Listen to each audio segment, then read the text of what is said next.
Parce que pour moi, glaner, comme elle a dit, 2, 3, 4 prix ne suffisent aucunement pour faire de quelqu'un un entrepreneur à succès. Et je sais aussi que vous êtes de cet avis. Je pense très bien. En plus, la certitude absolue dans notre métier, le métier des entrepreneurs, il y en a beaucoup ici, vous convenez avec moi, il n'y a pas de ligne d'arrivée. Dès l'instant qu'on pense qu'on est arrivé, je pense que c'est plutôt synonyme même de l'imminence de la chute. Dans ce cas, la question logique serait, s'il n'y a vraiment pas de ligne d'arrivée, qu'est-ce qui nous fait courir? Où va-t-on donc? N'est-ce pas?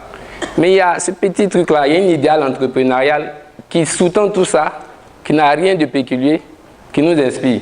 Le mien, avec beaucoup de chance, a commencé à se dessiner au cours d'un passage à une émission de télé. C'était une télé web, en fait. On m'a invité, j'étais venu censé inspirer positivement, bien sûr, d'autres jeunes. Et là, ça a été tout le contraire. Parce que c'est moi, j'ai été profondément inspiré. La présentatrice, Edith Brou, qui vient tout juste de descendre, m'a donné une grosse bourse d'oignons. En tout cas, un oignon gros comme ça. En plus, il était midi, donc je me suis dit c'était sans doute pour aller manger le gaba, quoi. Mais après, il y avait un poignant message derrière. J'ai dit, Lamine, tiens ça, valorise-nous-le autrement. On a trop de spéculations qui sortent. On a trop de produits qui sont exportés. Il faut que ça s'arrête. Mais là où Edith a vu, sans doute, elle a bien vu la sortie de nos oignons et de nos autres spéculations agricoles. Je pense bien que c'était ça qu'elle parlait. L'oignon n'était qu'une image. Mais moi, j'ai vu autre chose. J'ai vu autre chose. J'ai vu d'autres choses, d'autres personnes qui tentent de s'exporter. Mais malheureusement, comme l'oignon, ils peinent franchement à trouver preneur. Alors, ça vous fait rire, mais pour moi, il faut que ça s'arrête. Il faut vraiment que ça s'arrête. Alors, comme vous, sans doute, comme Edith, pourquoi moi, n'ai-je pas fait focus d'entrée sur la sortie de l'oignon ou bien d'autres spéculations agricoles? Pour la simple et unique raison que moi aussi, j'ai voulu sortir. Je pense que ça va trop vite. Moi aussi, j'ai voulu sortir. Franchement, j'ai voulu sortir. J'étais attiré par les sirènes occidentales. Donc, je me suis dit, bon, c'est difficile, c'est difficile. Il faut bien trouver le bon feeling. Mais je suis resté. Je pense que c'est le plus important. Ça va trop vite, hein, les slides. Je pense que la régie ne me suit pas. Je pense que la régie ne me suit pas, donc on va essayer de laisser ça et puis s'inspirer. Voilà. Donc, je disais, j'ai voulu partir parce qu'il était attiré par les sirènes occidentales. Donc, comme ça, il dit non, bon, il faut que tout ça, ça s'arrête. Je reste. Et là, je suis là pour vous expliquer pourquoi je suis resté. Voilà. Je pense que tout est bloqué. Il est revenu. Non, non, non, on arrête avec les slides, s'il vous plaît. Parce que là, on ne se suit absolument pas, en fait. On arrête totalement avec les slides. Voilà. Donc, je suis resté pour prouver, pour démontrer que l'Afrique fait vraiment rêver. Je suis Lamine Bakayoko Mohamed, comme on l'a dit de façon plus complète. Je suis ingénieur agroéconomiste de formation. Je suis venu à l'entrepreneuriat à la faveur de la grande campagne de sensibilisation, d'incitation à ce charmant métier-là. Mais contrairement à la tendance générale, moi je ne me lance pas dans le ITC, je ne me lance pas dans les technologies d'information et de communication. Je me lance dans l'agro-industrie. C'est vrai que c'est vraiment très rare de voir des nationaux dans ce secteur d'activité. Il paraît que c'est difficile, ça pour moi ça reste à prouver. Mais ce qui est sûr, c'est que c'est moins bling-bling pour quelqu'un qui sort de la meilleure école de Côte d'Ivoire, l'INP HVD Amseko. Pendant que mes amis sont dans les 4x4 et autres, ils sont dans les champs en train de chercher du café. En plus, avec une spéculation, je l'ai dit, le café, croyez-moi, dont l'histoire récente était très peu glorieuse. C'était des milliers de vergers totalement abandonnés à la broussaille. On avait une production nationale de 200 000 tonnes. 200 000 tonnes qui avait chuté jusqu'à 90 000 tonnes. Et notre rang, disons jadis la fierté, on nous disait chaque fois à l'école primaire, on est troisième producteur de café. Et ce rang était silencieusement tué, quoi, parce qu'on était maintenant 17e. Donc bref, une spéculation qui ne faisait plus rêver nos paysans africains, et comme bien d'autres d'ailleurs, franchement. Et Dieu seul sait leurs nombres, les quantités, les disponibilités. Il y en a tellement en Afrique. En plus, il y a maintenant le soleil, la pluie, l'eau. On nous dit que c'est des ressources à part entière, tout à fait monnayables, tout à fait rentables.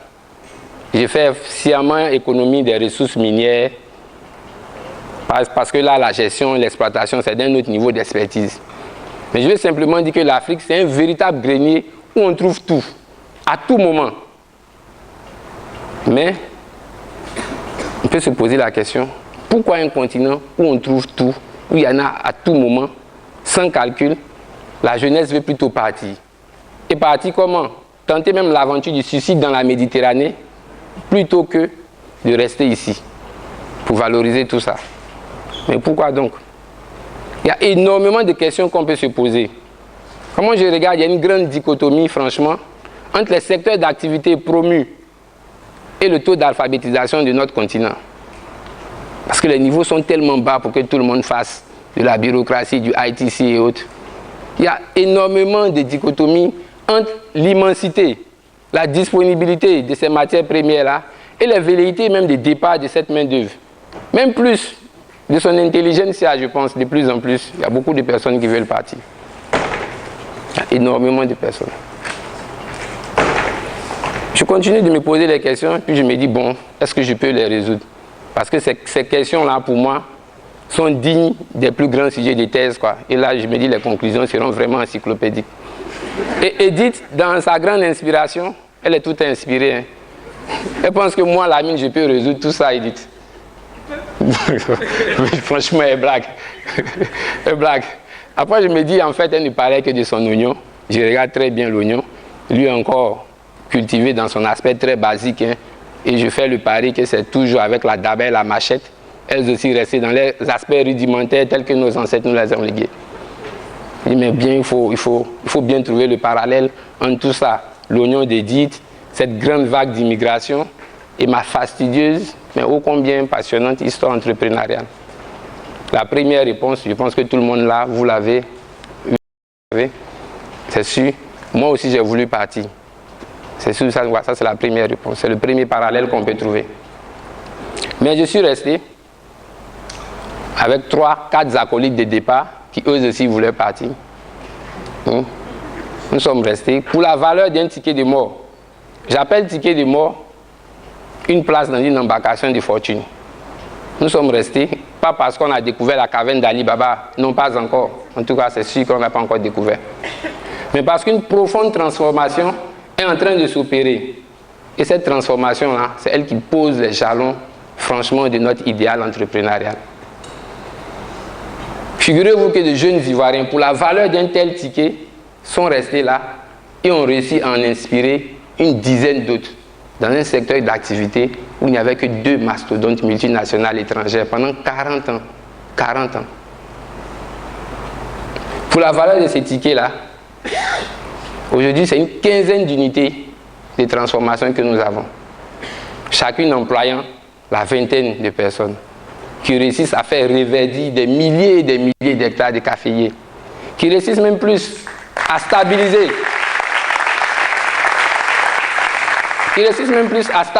voire même renflouer les revenus de nos planteurs, car le prix producteur est passé de 350 à 670 en seulement 5 ans. En seulement 5 ans. En plus, c'est sans compter les milliers de micro-franchises qui distribuent totalement nos produits. La compétition même se faisant, et dans la volonté d'innover, nous avons même été obligés de nous étendre à d'autres spéculations. Et c'est dans ce cadre-là que les épices sauvages, les épices très africaines même, qui jadis étaient ramassées gratuitement, aujourd'hui ont de très grosses valeurs marchandes. Et c'est des filières qui s'organisent. Vous voyez donc, c'est fou ce qu'on peut faire avec un ticket de mort. Ce n'est pas seulement pour surfer sur les vagues de la Méditerranée. On peut l'utiliser, cette fois pour dire, exploiter les profondes similitudes qui existent dans nos habitudes alimentaires et proposer un produit qui marche aussi bien à Yaoundé qu'à Abidjan. C'est un ticket qui permet de faire énormément de voyages. Il permet de surfer aussi, pour dire cette fois proposer un produit. certes moyen, mais conforme aux habitudes alimentaires des peuples africains, et puis aux exigences qualité, mais surtout un produit dont le coût de production est vraiment en phase avec notre pouvoir financier. En plus, permet de faire le plus grand voyage sur ce vaste marché africain dont en 2050 la population sera estimée à 2 milliards d'habitants. En plus, c'est un marché aux frontières poreuses. Bon, peut-être je dois dire ouvertes, mais toujours est-il qu'en tant que businessman, poreuse ou ouverte, pour moi c'est salutaire. En plus, historiquement, c'est un marché où tout marche. Le café, même les tickets de mort, et même les armes, parce que les armes marchent beaucoup bien ici. Donc pourquoi donc pas l'oignon d'Edith? C'est sûr que ça va marcher. Ou bien même la tomate de Richard qui m'a invité aujourd'hui ici. Autant de spéculations agro-pastorales, pour moi, dont je pense le tout petit ajout de valeur, oui, parlons de valeur ajoutée parce que c'est la véritable hantise de nous Africains. Mais le tout petit ajout de valeur combiné avec une mini-industrialisation, peut-être même micro même, je dirais, serait synonyme de nombreux d'emplois, serait synonyme de sédentarisation. Vous voyez? On n'aura pas besoin de murs, on n'aura pas besoin de barbelés. Ce seront de nombreux écosystèmes qui seront plongés dans de très bonnes dynamiques et qui occuperont sainement de milliers de candidats à l'immigration. En plus, ces spéculations sont légion, il y en a tellement. On ne pourra même pas de les citer. Il y a le Soumara, il y a la Diovan, il y a l'Atike National, il y a l'Ankonglan, il y a le Petit Cola. Il y en a tellement. On a tellement de spéculations fortement consommées, sûrement consommées. Et je vous avoue que la seule personne qui essaiera de faire une production de masse, une micro-industrialisation, on sortira le thème « il a innové ». Pourtant, depuis Mathusalem, nos ancêtres en consomment.